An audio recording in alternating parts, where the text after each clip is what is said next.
Bonjour à tous, bienvenue à chacun et à chacune. Je vous invite à vous asseoir.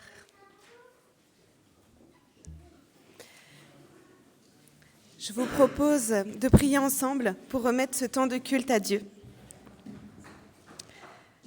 Notre Dieu, nous te prions pour que ton esprit nous guide, pour te célébrer en esprit et en vérité, de tout notre cœur, sincèrement.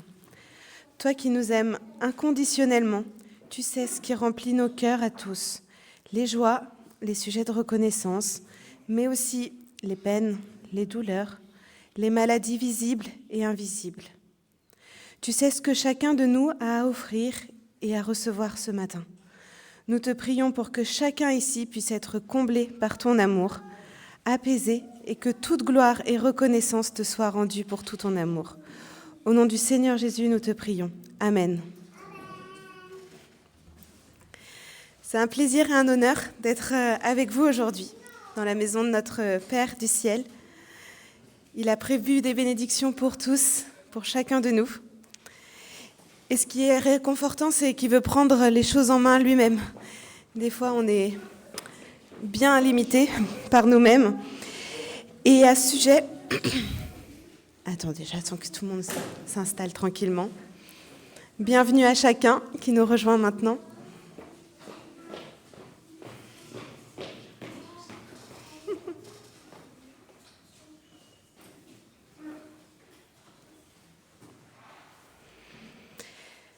Je voulais vous dire, ce matin, j'avais à cœur de vous partager un verset que j'ai retrouvé sur un petit carnet, un verset qui m'a beaucoup parlé dans une période difficile où je me sentais totalement impuissante pour arranger la situation qui vient encore de se reproduire ce matin dans une moindre mesure, mais voilà. Dans Ésaïe 41, verset 13, « C'est moi, l'Éternel, ton Dieu, qui t'empoigne par ta main droite et qui te dit, n'aie pas peur. Je viens moi-même à ton secours. » Et dans Jean 13, verset 7, Jésus lui répondit, « Ce que je fais, tu ne le sais pas maintenant, mais tu le comprendras dans la suite. » Et je crois vraiment qu'il continue d'agir ainsi dans nos vies, tous les jours, même si parfois on ne le voit pas ou on ne comprend pas.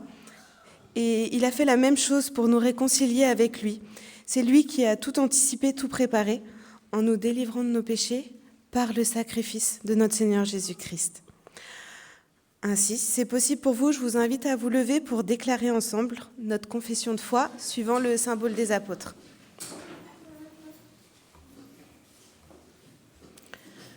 Je crois en Dieu, le Père Tout-Puissant, Créateur du ciel et de la terre.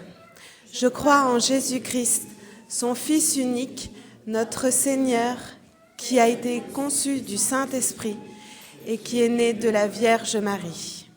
Il a souffert sur Ponce Pilate, il est crucifié, il est mort, il a été enseveli, il est descendu aux enfers, le 3e jour, il est ressuscité des morts. Il est monté au ciel, il siège à la droite de Dieu, le Père Tout-Puissant. De là, il reviendra pour juger les vivants et les morts. Je crois au Saint-Esprit, la Sainte Église universelle, la communion des saints, la rémission des péchés, la résurrection de la chair et la vie éternelle.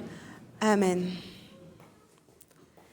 Je vous invite à prendre place et je vais laisser la parole à Cathy pour les annonces qui concernent la vie de la paroisse.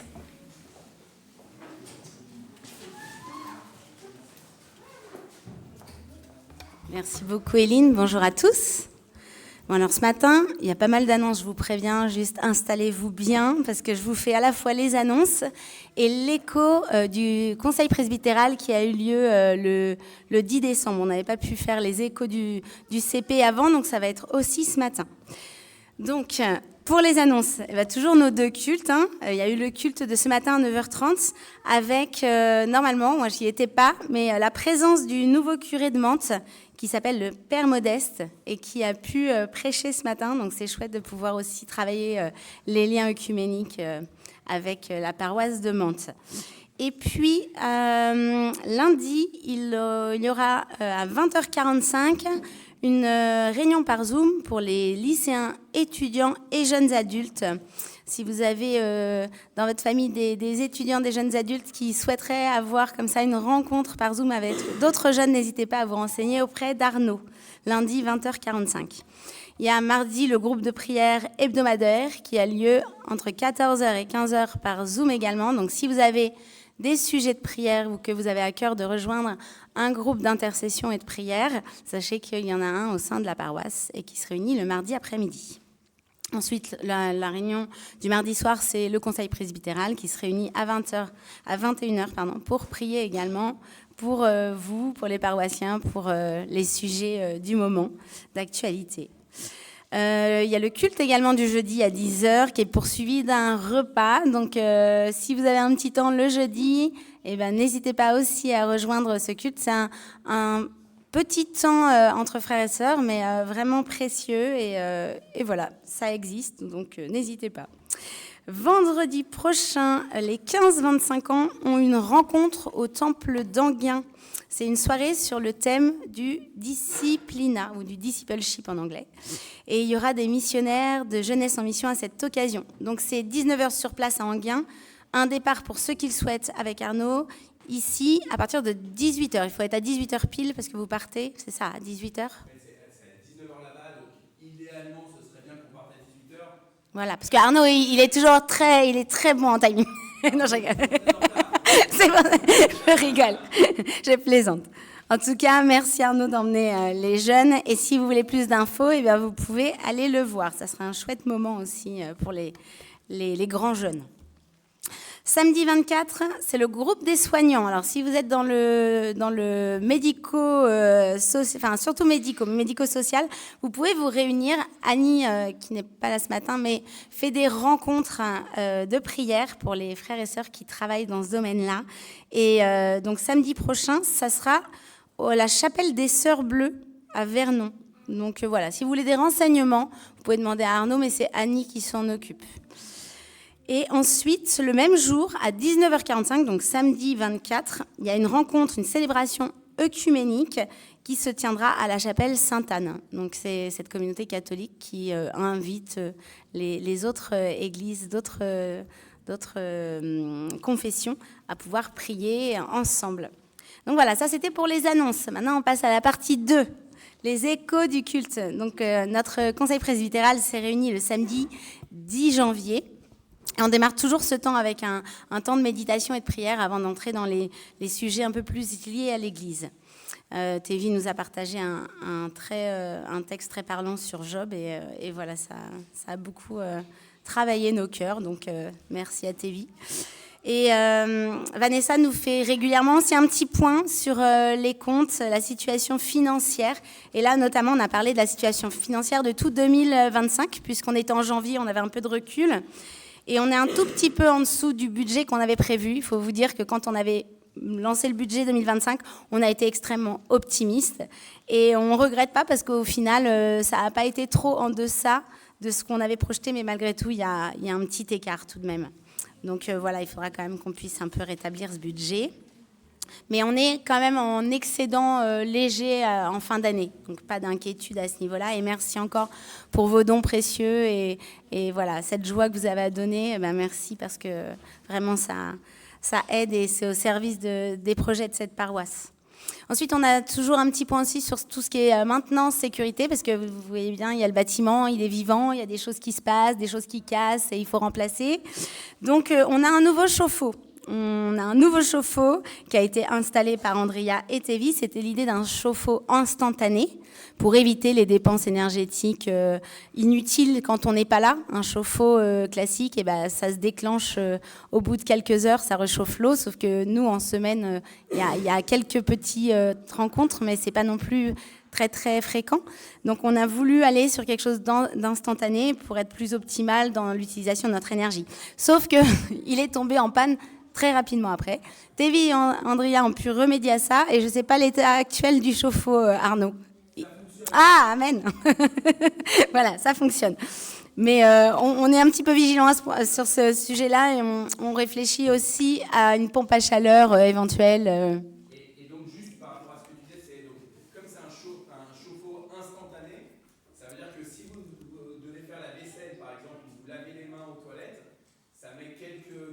C'est pas si instantané que ça, finalement. La chaleur arrive.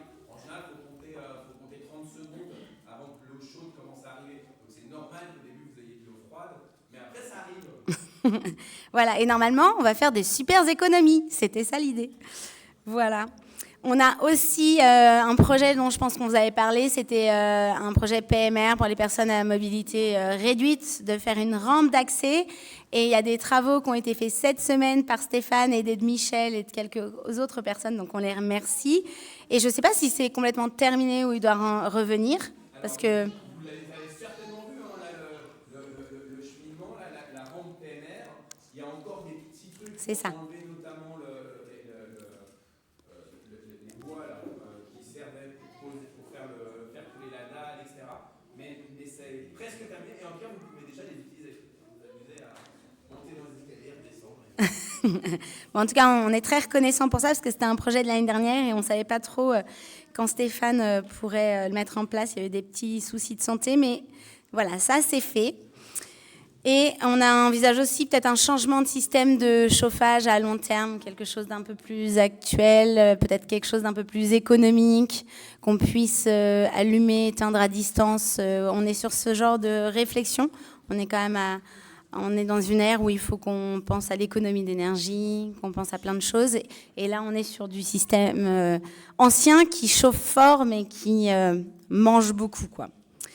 Voilà. Et puis on pense aussi à changer le barbecue éventuellement, mais on a un peu de temps avant notre barbecue de fin d'année, mais on a vu qu'il n'était pas dans un état topissime. Et puis on fait aussi un petit aperçu des divers, des services de l'église, etc. Et on est dans l'élaboration d'un petit livret d'accueil. On a déjà commencé, il faut encore qu'on travaille dessus. Mais c'est pour présenter à tous les paroissiens, et notamment aux nouveaux membres, les différents services qu'il y a au sein de la paroisse, toutes les choses dans lesquelles vous pouvez vous engager. Donc, il y a l'accueil, il y a la projection, le son, le pôle travaux, le pôle communication, si vous avez des compétences en informatique, par exemple, etc. On veut faire un petit livret avec des fiches de poste un petit peu et mettre les compétences en face des différents services. L'Église, elle vit, mais du coup, il y a aussi des besoins. Je pense qu'on a déjà un petit peu sollicité les uns et les autres, ou des fois, on vous a fait part des besoins. Mais on se dit, si c'est un peu mis sous forme de livret, quelque chose de très visuel, où vous pouvez vous y retrouver et puis vous dire, moi, je sais faire ça, peut-être que ça peut aider. Et on va essayer de faire rencontrer l'offre et la demande, hein, comme on dit. Mais donc, on est encore sur ce travail-là. Bien sûr, on prépare l'AG qui aura lieu en mars 2026. Il faut qu'on fasse la clôture des comptes, la mise à jour des nouveaux membres, des membres qui ne sont plus présents. Donc, on a un petit travail aussi à ce niveau-là. Et puis, on revient souvent sur les événements qu'on a faits. On aime bien faire un petit bilan de ce qui a été fait. Et notamment en fin d'année, il y a eu l'Avent, les repas de Noël, la maraude, la soirée de louanges. On a juste constaté comme ça une petite baisse de fréquentation des temps forts. Donc, c'est vrai que souvent, on se questionne, notamment sur la maraude. On s'est dit que peut-être la date n'était pas très judicieuse, si proche des fêtes. Parce que l'année dernière, il y avait un petit groupe de 25-30 et cette année, ils se sont retrouvés à 4 au début de la maraude, puis à 9 et je crois au max à 12. C'est vrai que ça n'a pas tout à fait le même effet dans la ville. Quand on va chanter en équipe et qu'on se retrouve à 4 ou à 30, ça n'a pas le même impact. Donc, on voulait aussi, on se disait, mais comment partager aux frères et sœurs que leur présence, combien même ils savent pas chanter plus que ça, ou l'évangélisation, c'est pas trop leur truc, et de quand même aller ensemble dans la rue, c'est un peu un temps fort d'évangélisation, de la rencontre de l'autre, de montrer notre présence avec, en plus, le soutien de la mairie. C'est eux qui font appel à nous pour qu'on fasse ce temps de maraude. Et on s'interroge un petit peu comment vous motiver, que vous vous sentiez un peu concerné, que c'est pas juste pour les gens de l'entraide ou de la louange, mais que c'est vraiment toute la paroisse qui part dans la rue, quoi. Donc voilà, c'est aussi des sujets sur lesquels on se questionne. On a une belle avancée sur le projet chaises, on les a commandées, donc bientôt vous pourrez les essayer et nous dire lesquelles vous préférez. Ça arrive, il fallait une douzaine de semaines, 3 mois à peu près pour... Il y a peut-être... Oui, oui. Oui, c'est ça. C'est pour essayer. Hein. Oui, c'est les échantillons. Vous en verrez pas tout de suite une centaine. Hein. Vous en verrez 3. Mais vous pourrez les essayer, les tester et nous dire celle que vous préférez. Et puis, je suis bientôt à la fin. J'imagine que c'est long pour vous, mais je suis presque à la fin. Il y a un projet, Zacharie, pour les responsables de l'Église. Donc, c'est que des personnes de notre paroisse aillent visiter une paroisse qui se situe à Londres, une paroisse sœur, et puissent un petit peu voir les projets, les choses qui se mettent en place là-bas dans cette église francophone, mais qui est vraiment située au cœur de Londres. Et il y a 7 personnes maintenant de notre paroisse qui vont partir sur les vacances de février pour faire ce projet. Il y a eu des petits retournements de situation financiers parce que c'était un projet qui était normalement financé complètement par la région. Ils sont revenus un petit peu sur leurs mots parce qu'ils n'ont pas eu les soutiens financiers auxquels ils s'attendaient. Et puis finalement, tout est bien qui se finit bien. Voilà, ça se fait et on est très heureux. Et je pense que c'est bon pour moi. Je me permets juste, Élie, moi j'ai encore une annonce. La semaine dernière, on avait le pasteur Julien Coffinet de la Fondation La Cause qui est venu nous apporter la prédication. Et son épouse était aussi dans l'assemblée et elle a oublié de nous donner une annonce que, du coup, là, hier, elle m'a dit « Ah, ce serait bien si tu pouvais annoncer ça ». Alors, c'est à la fois proche et en même temps c'est loin. L'église de Saint-Germain-en-Laye, qui est une église sœur, elle organise le mercredi matin une rencontre pour les parents avec les enfants en bas âge. Concrètement, c'est compliqué, je sais, pour nous d'aller là-bas. Cependant, ce mercredi-là, sachez-le, il y a une sœur de l'église du Marais, qui est à Paris, qui est autrice de plusieurs livres chez Bayard, et elle va présenter notamment un livre qu'elle a écrit qui s'appelle « Un prénom rien que pour toi ». Et donc elle va ce mercredi de 13h à 14h, c'est pas le matin, pardon, excusez-moi, c'est de 13h à 14h, donc parler de la thématique du prénom choisi comme premier cadeau qu'un enfant reçoit, avec un côté sur la spiritualité et un côté sur les neurosciences. Si vous voulez des informations, vous allez voir Éline, notre animatrice liturgique, parce qu'elle connaît bien tout ce petit groupe qui organise ça. Elle aura plus d'infos que moi j'en ai.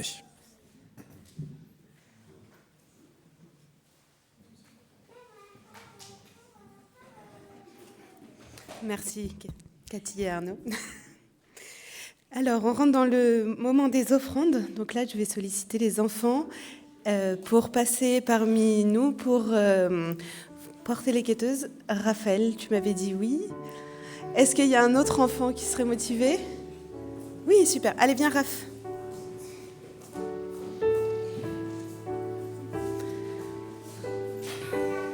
Soyez libres de donner ce que vous souhaitez.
Je vous propose qu'on continue en priant pour ces dons. Notre Dieu, notre Père, nous voulons te remercier pour tout ce que tu nous donnes et ce que nous pouvons ainsi donner et partager.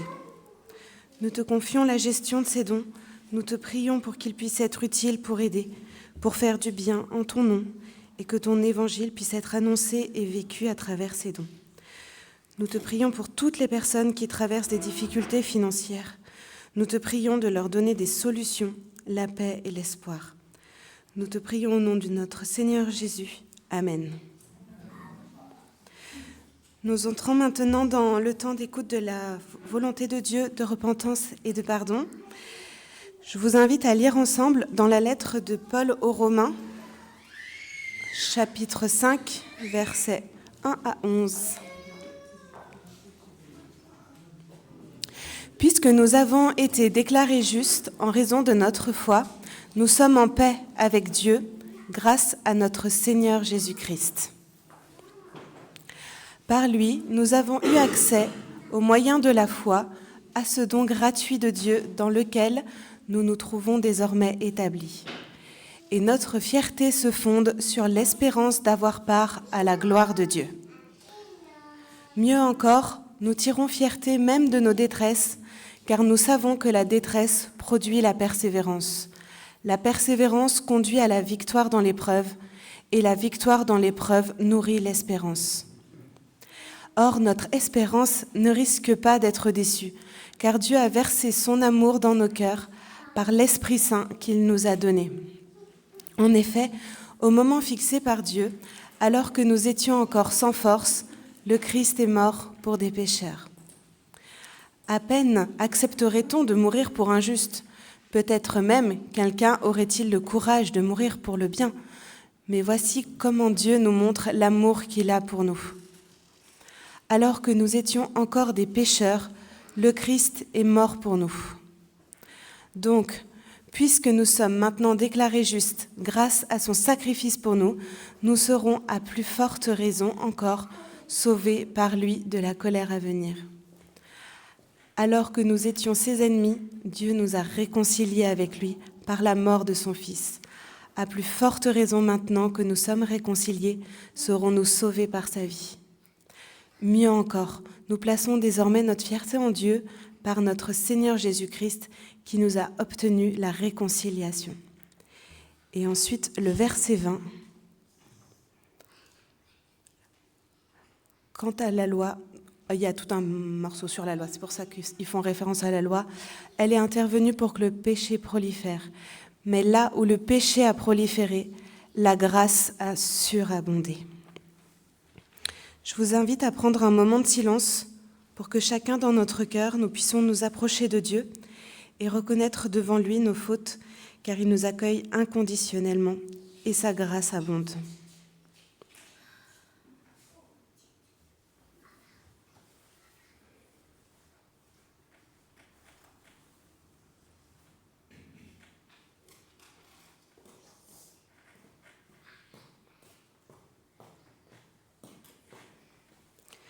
Oui Seigneur, nous reconnaissons devant toi que, malgré notre volonté de répondre à ton amour en faisant le bien, bien souvent nous devons reconnaître notre manque de patience, notre dureté à l'égard des autres, nos négligences, nos jalousies.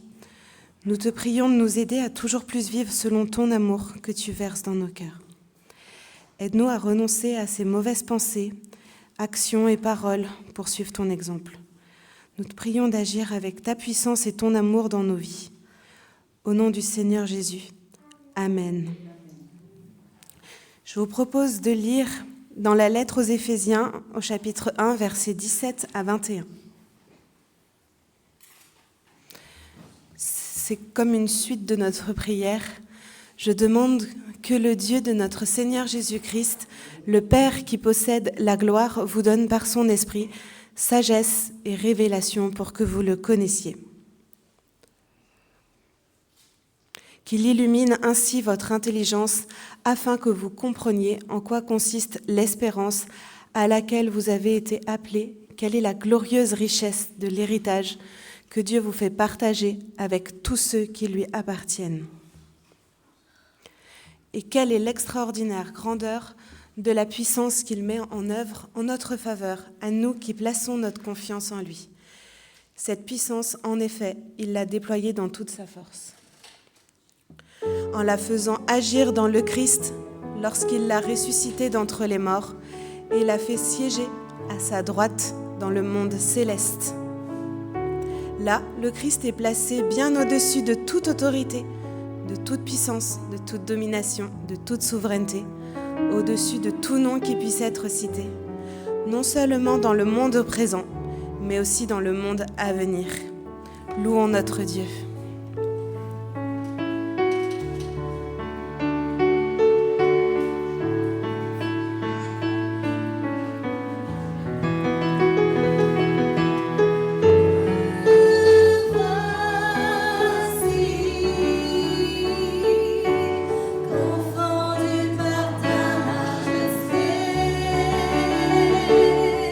Couvert par ta grâce illimitée.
il y a 2 semaines, j'ai témoigné que du coup, je changeais de métier.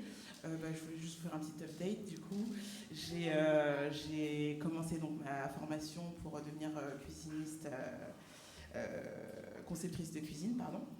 Et c'est une formation qui est super, je m'éclate. Donc voilà, c'est que des bénédictions. Donc merci Seigneur. Merci. Amen.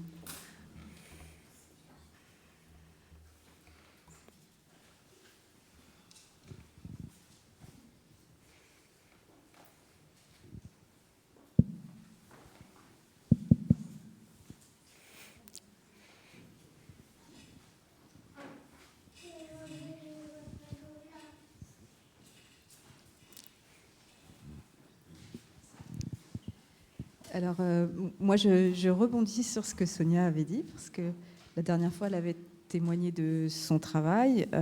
Moi aussi, au travail, je suis en cheminement sur, voilà, suis-je à ma bonne place, changement, pas changement. Et je voulais témoigner que cette semaine, j'ai passé une excellente semaine au travail, où tout s'est déroulé de façon calme, posée, comme je l'espère. Voilà. Et du coup, je me suis sentie à ma juste place. Et en te voyant reprendre la parole pour parler, ça m'a fait penser à ça. Voilà, donc merci Seigneur de nous accompagner aussi dans nos vies de tous les jours et au travail. Amen, merci.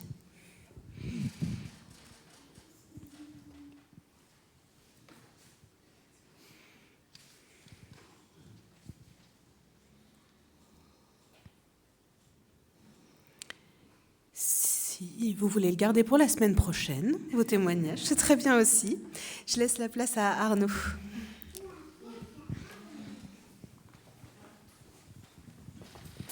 Alors ce matin, avec les adolescents, on a commencé à travailler. En fait, on a commencé la semaine dernière, mais en forme un peu introduction. Et là, depuis ce matin, on s'attelle dans la Bible sur tout un cycle autour des alliances. Toutes les alliances que Dieu conclut depuis la Genèse jusqu'à l'Apocalypse avec la dernière alliance, l'alliance de la révélation du royaume, le fait que le royaume vienne ici-bas prendre toute la place et faire toutes choses nouvelles. Et ce matin, on a travaillé sur l'alliance avec Adam avant la chute. On appelle ça l'alliance des œuvres et on a étudié en particulier les versets 16 et 17 de Genèse 2 où, Sophia, tu te souviens, Dieu il dit à l'être humain, il dit à Adam, il dit « Voilà, tu peux manger tous les arbres qui sont là et tu peux te nourrir de tous ces arbres-là, je te les donne. Vas-y, mange, vas-y, tu peux nourrir, tu vas même te nourrir, vas-y, mange. » Ça, c'est l'alliance que Dieu il donne à Adam et il nous invite toutes et tous à oser manger de ces fruits-là. Des fois, on a un buffet devant nous, on est là, on a les mains devant les poches, on ne sait pas, est-ce que j'ai le droit, est-ce que j'ai pas le droit. Et dans cette alliance des œuvres, Dieu dit à Adam, voilà, là, il y a tout devant toi. Il n'y a qu'un seul arbre dont tu ne vas pas manger le fruit. Et ça, c'est dans le pacte d'alliance, ce que Dieu dit comme la seule règle à respecter, ça va être, tu ne vas pas manger le fruit de l'arbre de la connaissance du bien et du mal, parce que si tu décides de le manger, sache-le, tu vas mourir. Ça veut dire quoi? Ça veut dire que Adam et ensuite Ève, et en fait, ils vont avoir la vie éternelle s'ils mangent de tous les arbres du jardin d'Éden. Ils peuvent manger de tous les fruits des arbres du jardin d'Éden et ils ont la vie éternelle. Parce que parmi les arbres là, on a eu une discussion avec les adolescents, on disait, est-ce qu'il y a combien il y a d'arbres? En fait, il y a 2 arbres qui nous sont signalés, mais il y en a encore plus. Mais il y a 2 arbres qui nous sont signalés et parmi les 2 arbres, il y a celui de la connaissance du bien et du mal, mais il y a aussi l'arbre de la vie éternelle. Et Dieu, il donne à Adam, dans ce jardin, cette possibilité d'avoir la vie éternelle. Et il est dans la vie éternelle. Il est dans cette vie d'éternité. Il n'y a pas de mort dans ce jardin d'Éden. Sauf que, au chapitre suivant, Adam et Ève décident de remettre en question la volonté de Dieu. Ils décident de désobéir à ce que Dieu a projeté. L'être humain pense qu'il est juste et bon de pouvoir contester ce que Dieu a déclaré. Et si finalement Dieu n'aurait pas essayé de nous duper, et si finalement lui qui nous a donné ce jardin, il n'a pas des choses un peu cachées dont il ne veut pas qu'on bénéficie, qui permettraient à ce qu'on ait une vie encore meilleure. Ils ont la vie éternelle. Ils ont la vie éternelle. Ils ont à manger, ils ont la vie, il n'y a pas de maladie, il n'y a rien, mais ils aspirent à encore plus. Et si finalement, je ne pourrais pas acquérir ce que Dieu veut m'empêcher d'atteindre, de recevoir, ne suis-je pas appelé à être l'auto-entrepreneur de ma vie? Combien de fois il y a des personnes que j'entends autour de moi dire « j'en ai marre d'avoir un chef, d'avoir un responsable au-dessus de moi, je décide de monter ma propre boîte, comme ça je suis mon propre chef ». Je comprends le raisonnement et je respecte, et peut-être que c'est dans la conviction avec le Seigneur, dans la prière, dans l'intimité, dans le cœur à cœur avec le Seigneur qu'on reçoit la conviction qu'il faut monter sa propre boîte. Mais trop souvent finalement, on le fait par défiance vis-à-vis de ceux qui ont une responsabilité sur nous. Je ne veux plus avoir quelqu'un qui me dise quoi faire. Et donc je décide d'être l'auto-entrepreneur de ma vie, de mes activités professionnelles, etc. L'être humain, aussi bien l'homme que la femme, est appelé dès le début à une relation vivante avec le Seigneur dans le jardin d'Éden. Je te donne tout. Juste, on est ensemble, on vit ensemble, on mange ensemble, on profite ensemble, je te donne tout. Et il veut cette relation, le Seigneur, avec sa création. Et il veut que les créatures, elles aient une belle relation entre elles. C'est pour ça qu'ici, on a un café. Caroline, je ne sais pas si tu as pris un café ce matin, tu es à côté de la machine à café. Mais c'est pour ça qu'ici, on se dit, on veut profiter d'avoir des bonnes relations les uns avec les autres, parce que c'est ce que Dieu il désire profondément, qu'on ait une relation les uns avec les autres. Pas seulement qu'on se côtoie sur les bancs de l'église. Vous savez, des fois, dans certaines églises, on fait ce qu'on appelle un échange de paix, un baiser de paix. Vous vous donnez la paix. Et on est là, on ne sait pas, est-ce que je tends la main, est-ce que je dis la paix soit sur toi, est-ce que je fais un gros hug, est-ce que je fais une bise, 4 bises, 3 bises, je ne sais même plus combien de bises il faut faire selon les uns et les autres. Avec moi, c'est facile, c'est 4 normalement. Sauf que là, j'ai une conjonctivite, donc je ne vous ferai pas de bisous, parce que c'est trop contagieux. L'être humain est appelé à être en relation avec son Créateur, mais aussi avec les autres. Et pourtant, au moment de cette chute, l'être humain dit, finalement, je ne veux pas entendre de règles à mon égard. Je veux prendre, vous savez, comme quand Jacob Israël, il dit, je veux prendre la bénédiction. Je veux prendre la bénédiction. Et l'être humain, il veut arracher les choses pour lui-même, en pensant que ce que lui, il a ressenti dans son cœur, c'est juste et bon. Et je m'en fous, si 1000 personnes m'ont dit que j'allais droit dans le mur, je sais dans ma conviction intime et juste ça, que c'est juste et bon, que je prends cette bénédiction pour moi. L'être humain défie régulièrement le Seigneur et ce désir d'être en relation. Je ne veux pas de Dieu, je ne veux pas de maître, je ne veux pas de patron, je ne veux pas de roi. La contestation, on pourrait dire l'insoumission, elle est ancrée dans le cœur de l'être humain, pécheur. Et du coup, l'être humain, il revendique avec arrogance quand il y a des têtes qui tombent. Alors, ici on est en France, régulièrement, on se souvient qu'en 1789, on a fait tomber la royauté et on a coupé les têtes des nobles. Et puis, quand il y a des stars, des personnes qui ont été mobilisatrices, qui ont influencé, et quand elles tombent, quand les médias, parce qu'il y a eu des enquêtes, quand ces personnes-là, elles tombent, sentiment de réjouissance dans notre cœur. Ça y est, même eux qui étaient là à faire les grands, à faire les influenceurs, qui étaient riches, qui étaient à faire aller à Dubaï, à aller je ne sais pas où, eh ben ils sont tombés, tant pis pour eux, bien fait pour eux. Trop facilement, on est là avec arrogance, en train de regarder tous les autres et de se réjouir quand ils tombent. l'être humain un être insoumis. Jésus, quand il vient sur cette terre, il vient pour bousculer tout par sa propre vie, par le fait que lui, Dieu, vient bousculer les aspirations des humains en termes de souhaits spirituels. On a prié Dieu pour avoir un sauveur qui va nous délivrer de l'occupant romain. On a prié Dieu pour que enfin le royaume d'Israël reconnaisse sa splendeur, soit reconnu par toutes les nations. On a prié Dieu pour avoir ce Messie-là. Ça y est, il arrive. Oui, mais voici, le Messie que Dieu envoie, ça va être un serviteur. Ça va être quelqu'un qui va se sacrifier, se laisser sacrifier, mourir sur la croix. Jésus renverse complètement tout ce que l'être humain espère au plus profond de son cœur, aspire. Jésus vient pour réaliser une conversion radicale.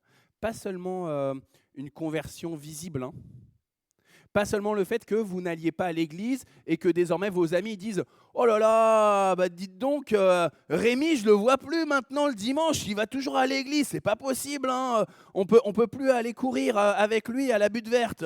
Mince alors !» Ça, c'est ce qu'il y a de visible. Mais ce que Jésus vient réaliser, c'est un changement profond de cœur. Jésus, quand il rentre à Jérusalem, il va dans le temple de Jérusalem et il renverse les tables avec les marchands du temple. C'était juste et bon qu'il y ait des tables avec des marchands, parce que si on veut faire des sacrifices dans le temple de Jérusalem, il faut qu'on puisse avoir les bons animaux pour pouvoir offrir en sacrifice à Dieu. Mais Jésus, il vient et il renverse tout dans sa sainte colère pour réaliser ce qu'il veut faire dans vos cœurs. Renverser tout ce que vous voulez poser comme rite religieux. J'ai bien négocié avec Dieu, j'ai bien fait mes prières de chaque jour, j'ai bien pris du temps à lire mon chapitre ou aller au partage biblique avec Marie-Christine et à étudier l'Apocalypse parce que j'ai appris avec le groupe, avec Marie-Christine, c'était génial. Et j'ai bien été au groupe de prière du mardi avec Rodolphe. Mais Jésus, il vient tout bousculer. Il vient tout bousculer. Même ce qui est complètement impensable à nos yeux. Devenir des personnes soumises à Dieu. Profondément soumises à Dieu. Je vous propose une première lecture dans Luc chapitre 22. Elisabeth, tu peux nous mettre Luc 22 d'abord, s'il te plaît.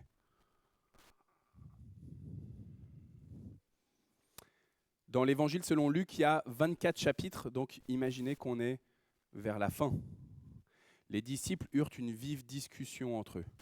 Il s'agissait de savoir lequel d'entre eux, des disciples de Jésus, devait être considéré comme le plus grand. Jésus intervint et voici ce qu'il dit. Les rois des nations dominent leur peuple. Ceux qui exercent l'autorité sur elles se font appeler leurs bienfaiteurs. Mais il ne faut pas que vous agissiez ainsi. Au contraire, qu'est le plus grand parmi vous soit comme le plus jeune, comme le plus petit. Que celui qui gouverne soit comme le serviteur. À votre avis, qui est le plus grand ? Celui qui est assis à la table ou le serviteur, celui qu'on siffle là ? Vous savez, il manque de l'eau là, il faut ramener de l'eau. Celui qui sert. N'est-ce pas celui qui est à table ? Eh bien moi, dit Jésus, au milieu de vous, je suis comme le serviteur, celui qu'on siffle, il manque de l'eau. Vous êtes restés fidèlement avec moi au cours de mes épreuves. C'est pourquoi, comme mon Père m'a donné le royaume, je vous le donne, moi aussi, à mon tour. Vous mangerez, vous boirez à ma table, dans mon royaume, vous siégerez sur des trônes pour gouverner les 12 tribus. Est-ce que tu peux continuer ? Après, il y a d'autres. On va un peu plus loin, toujours dans Luc 22. Ça, c'est au moment où il y avait la Sainte Seine. Ensuite, Jésus est dans le jardin des Oliviers. Il va y avoir une troupe qui va venir le prendre pour l'emmener devant les tribunaux. Il n'avait pas fini de parler quand toute une troupe surgit. À la tête de cette troupe marchait un des disciples de Jésus, Judas, un des 12. Il s'approche de Jésus pour l'embrasser. Jésus lui dit, « Judas, c'est par un baiser que tu trahis le Fils de l'homme ?» En voyant ce qui allait se passer, les compagnons de Jésus lui demandèrent, « Maître, devons-nous frapper avec nos épées ?» Et immédiatement, l'un des disciples de Jésus, frappa le serviteur du grand prêtre et lui emporta l'oreille droite. Mais Jésus retint ses disciples en disant « Laissez faire, même ceci », et il touche l'oreille du blessé, du serviteur du grand prêtre, et il le guérit. Il se tourne ensuite vers les chefs des prêtres, les chefs des gardes du temple, les responsables du peuple, qui avaient accompagné cette troupe pour le prendre. « Me prenez-vous pour un bandit pour que vous soyez venus avec épée et gourdin ? J'étais chaque jour avec vous dans la cour du temple. Personne n'a mis la main sur moi. Mais maintenant, c'est votre heure et les ténèbres vont exercer leur pouvoir. » Parole du Seigneur. Jésus vient comme un serviteur. Il est Dieu.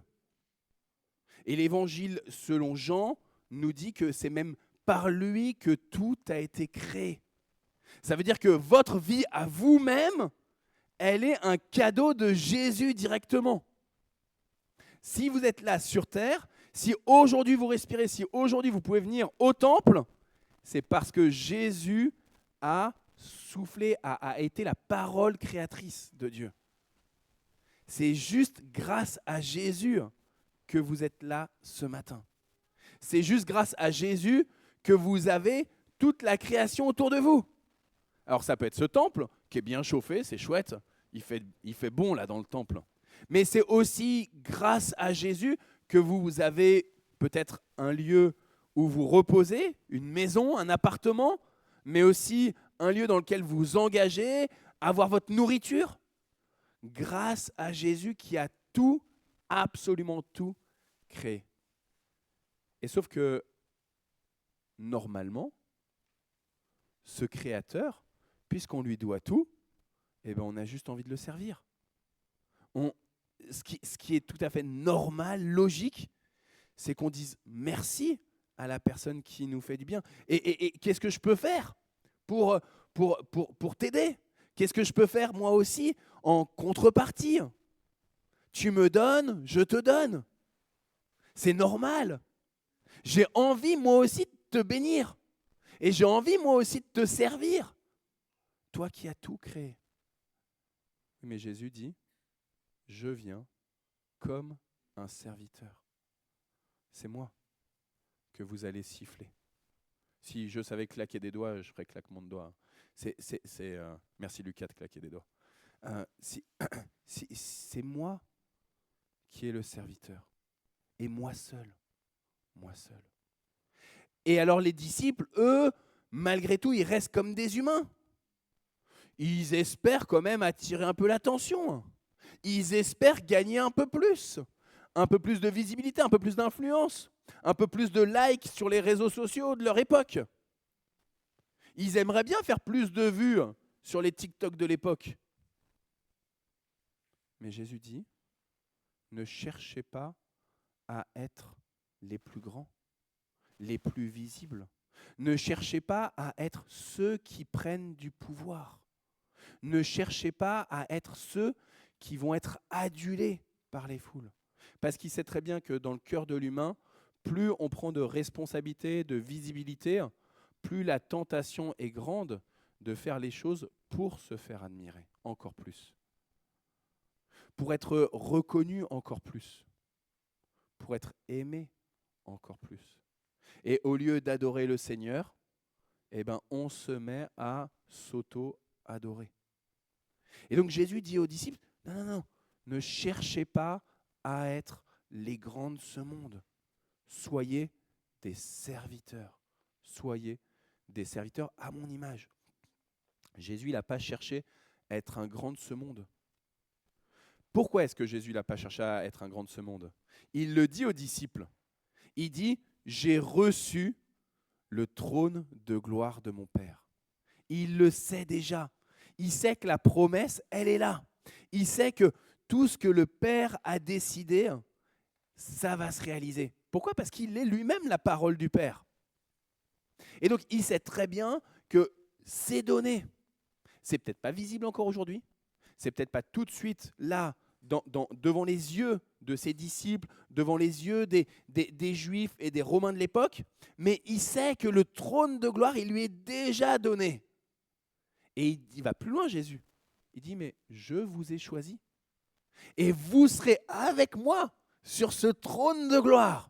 Et vous jugerez avec moi les tribus, les 12, toute la terre. Vous serez avec moi. Alors ne cherchez pas à venir prendre pour vous-même les choses, à venir jouer des coudes, à dire cette place-là, elle est pour moi, je la prends, je la mérite, parce que moi j'ai bien fait mon catéchisme, j'ai bien fait mon baptême. Non, non, non. Sois serviteur, parce que tout t'est déjà donné. Tout t'est déjà donné. Sois quelqu'un de doux qui vient prendre soin, même si on le regarde mal, même si on ne le reconnaît pas, même si on le siffle, sans cesse, tu viens humblement servir et non pas être servi. Frères et sœurs, quand j'étais dans mon ancienne église, Kojo, tu te souviens de notre ancienne église? Kojo, il fréquentait aussi un petit peu cette église de Noisy-le-Sec. Quand je suis arrivé dans cette église de Noisy-le-Sec, comme c'est une église luthérienne, j'avais un... vous savez que là, j'ai mon petit col de pasteur de clerc. Voilà. Ça existe aussi en dehors de la France, il n'y a pas que les prêtres qui ont un petit col ecclésial. Mais quand j'allais chez les luthériens, j'avais une robe blanche. Et je venais avec une petite valisette. Marie-Christine, elle connaît ça, là, les petites sacoches. Et je venais comme ça, et l'église où j'étais pasteur, il y avait tout un terrain, et le bâtiment était au fond du terrain. Et j'arrivais comme ça, et il y avait une super conseillère presbytérale, une super ceux qui dirigent l'église, là. Elle venait toujours vers moi, et elle voulait me prendre cette petite sacoche pour m'alléger le bras. Et en fait, c'était une lutte entre elle et moi, parce qu'elle venait pour prendre soin de moi, et moi je disais, mais non, mais c'est moi qui viens pour servir, tu vas pas m'enlever le truc là, je viens pour aider. Et il y avait une lutte, c'était difficile, on n'arrivait pas à se mettre d'accord sur qui devait porter, et elle le faisait généreusement, et moi je le faisais avec gentillesse, je voulais pas, parce que je voulais pas la charger en fait. Frères et sœurs, vous êtes appelés à être des serviteurs à l'image de Jésus, et à accepter que y a des choses qui vont se dérouler pour vous, pas de la meilleure des manières. Et peut-être qu'il y a des personnes qui vont se moquer de vous. Il y a peut-être des personnes au travail, je pense, à la maison, quand vous allez dire que vous êtes chrétien, qui vont dire oh non, pas toi quand même, je te croyais plus intelligent que ça. Ou des personnes qui vont se moquer de vous parce que vous essayez de faire votre travail en responsabilité. Parce que vous êtes chrétien et que vous dites, je ne peux pas faire mon travail n'importe comment. Je suis chrétien, je suis lumière du monde, donc je dois bien faire les choses. Mais Jésus dit, soyez des serviteurs. Parce que vous savez que le siège de gloire que j'ai reçu, il vous est aussi accordé par moi. Maintenant, Jésus, il va plus loin que ça dans son enseignement. Il va continuer de parler à l'Église après son ascension. Il va continuer de parler à l'Église à travers les apôtres qui sont encore là, et en particulier un qui n'a pas vécu avec Jésus dans son ministère terrestre, Paul. Alors du coup, Elisabeth, est-ce que tu peux nous mettre le deuxième texte biblique? C'est la lettre de Paul aux Romains. que tout homme, que tout humain se soumette aux autorités supérieures, car il n'y a pas d'autorité qui ne vienne de Dieu. Et celles qui existent ont été mises en place par Dieu. C'est pourquoi celui qui s'oppose à l'autorité lutte contre une disposition établie par Dieu. Ceux qui sont engagés dans une telle lutte recevront le châtiment qu'ils se seront attirés. Ceux qui seront dans la lutte contre l'autorité. Car ce sont les malfaiteurs et non ceux qui pratiquent le bien qui ont à redouter les magistrats. Tu ne veux pas avoir peur de l'autorité? Eh bien alors fais le bien et l'autorité t'approuvera.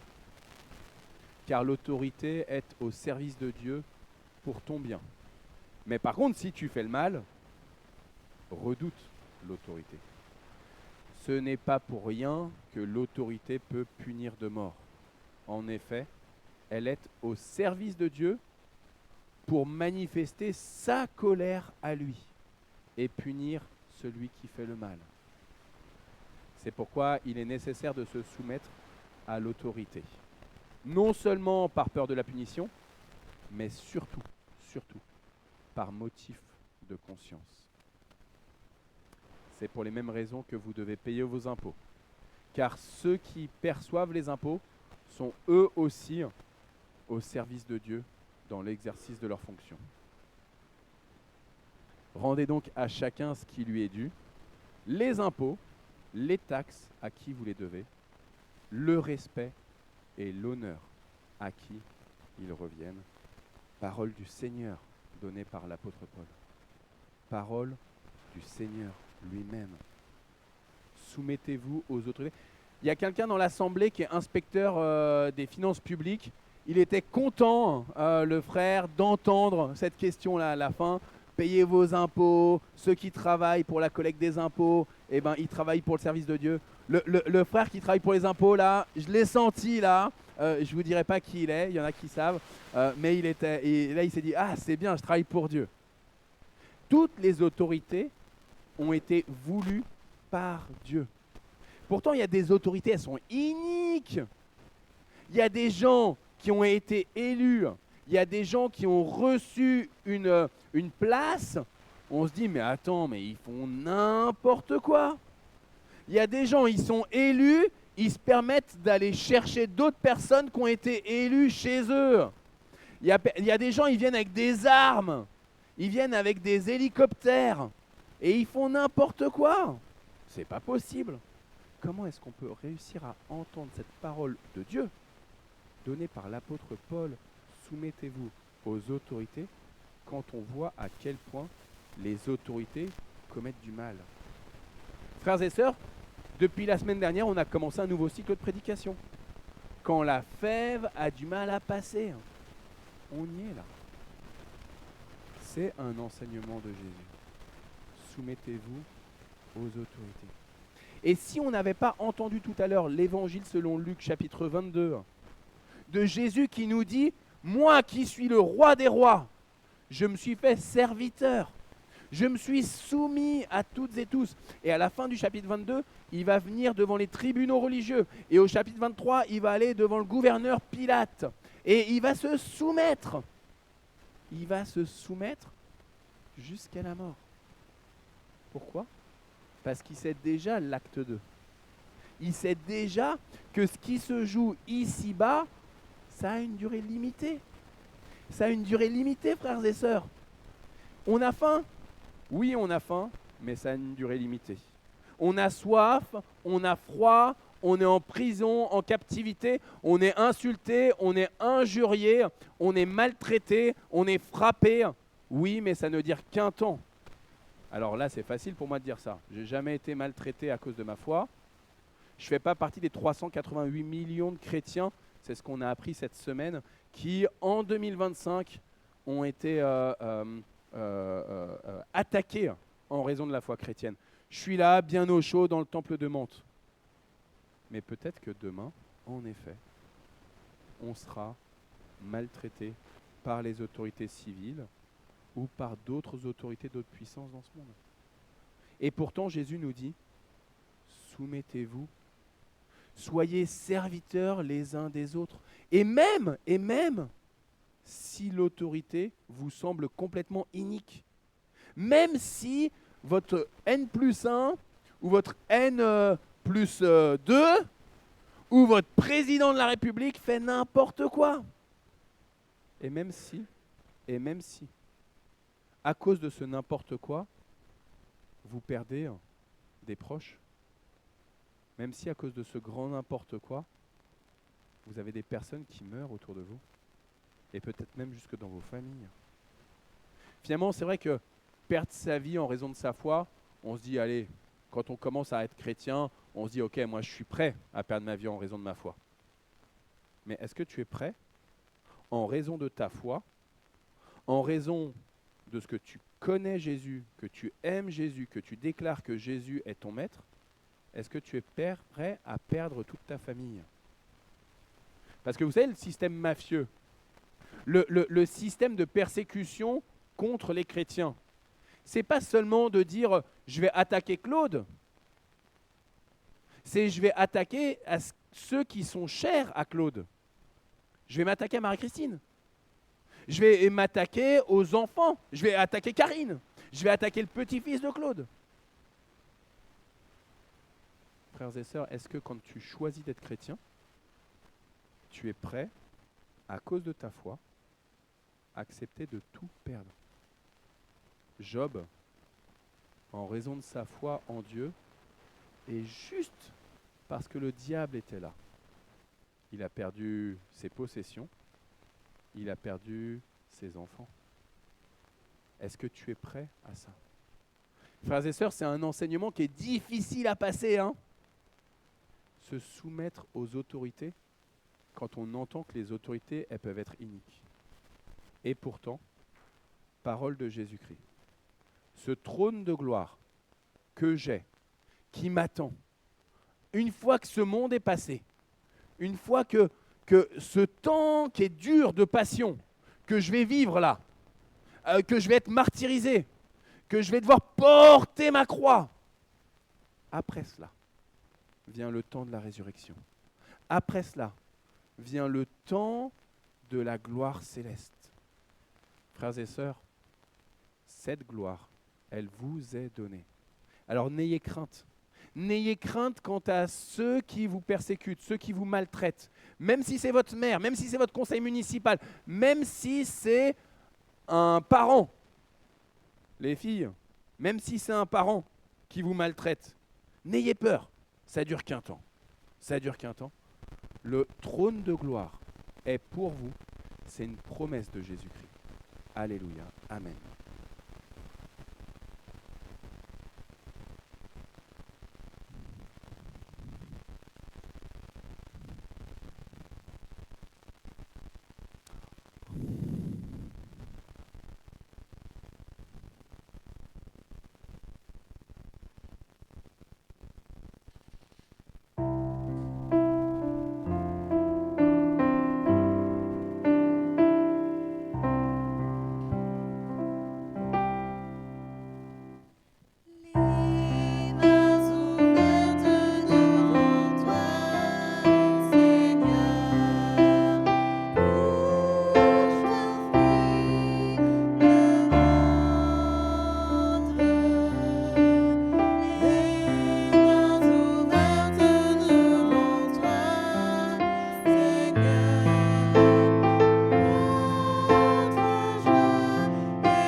J'ai appris tout à l'heure, et j'avais pas mon téléphone, du coup j'ai oublié de vérifier, dans les actions de grâce, Éline, on a oublié de dire quelque chose, c'est que, Rose Raphaël, tu veux bien te lever?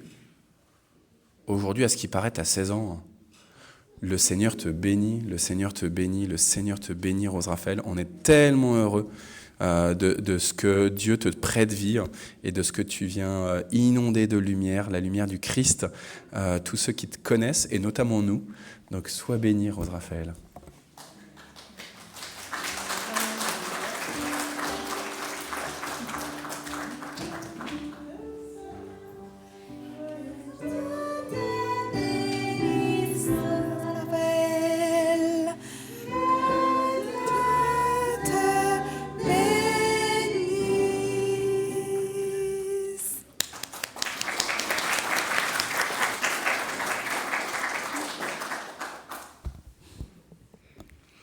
Je vous invite à vous asseoir. Nous allons prendre un moment de prière pour intercéder. Seigneur, nous te remercions pour tout ce que tu mets de beau, de bon dans nos vies. Nous te remercions pour la paix dans notre pays. Nous voulons te prier pour les autorités. Nous te prions pour qu'elles prennent des décisions sages et bienfaisantes pour chacun. Nous te prions pour chaque personne qui détient une autorité sur d'autres, qu'elle exerce celle-ci en assumant pleinement ses responsabilités, en protégeant avec amour et sagesse ceux qui lui font confiance. Nous te supplions de protéger les personnes plus fragiles, les minorités qui sont persécutées, nos frères et sœurs chrétiens qui sont persécutés pour leur foi. Nous te prions de mettre fin à ces injustices, de réparer les préjudices subis, s'il te plaît. Nous te prions aussi pour les enfants. Protège-les de tout mal, à la maison comme en dehors. Nous te supplions pour tous les enfants placés. Tu connais les souffrances et les blessures qu'ils ont subies tellement tôt. Nous te prions de réparer et de guérir ces petites âmes. Nous te prions pour que la prise en charge de ces enfants puisse avoir les moyens de progresser et de prendre soin d'eux comme ils en ont besoin. Nous te prions pour toutes les familles éprouvées par la perte d'un proche. Nous te supplions pour chaque personne qui vit un deuil. Nous te prions de leur apporter la paix au cœur de la souffrance et de les soutenir. Nous ne savons pas toujours comment aider, comment soutenir, mais toi, tu sais. Accorde-nous de nous laisser guider par toi, afin de pouvoir agir avec amour et sagesse. Au nom de notre Seigneur Jésus, nous te prions. Amen. Quand il était sur la terre, le Seigneur Jésus a enseigné à ses disciples une prière que nous vous proposons d'exprimer ensemble du fond de nos cœurs. Je vous invite à vous lever si vous le pouvez. Notre Père qui es aux cieux, que ton nom soit sanctifié, que ton règne vienne, que ta volonté soit faite sur la terre comme au ciel.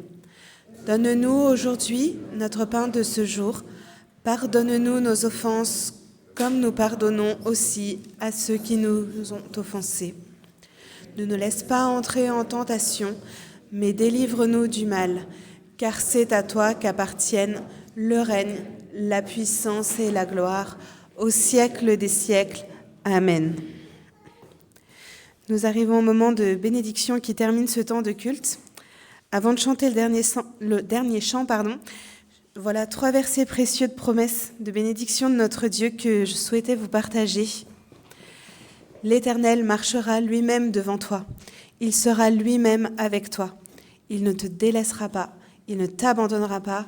N'aie pas peur et ne te laisse pas effrayer. Il m'a dit, ma grâce te suffit, car ma puissance s'accomplit dans la faiblesse. Et le 3e, je suis persuadée que celui qui a commencé en vous cette bonne œuvre la rendra parfaite pour le jour de Jésus-Christ. Que Dieu vous bénisse. On chante un dernier chant ensemble.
dimanche à tous.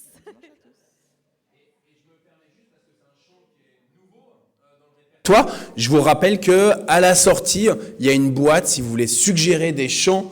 Le groupe de louanges, on voit qu'il est prêt à apprendre des nouveaux chants et à nous faire apprendre des nouveaux chants.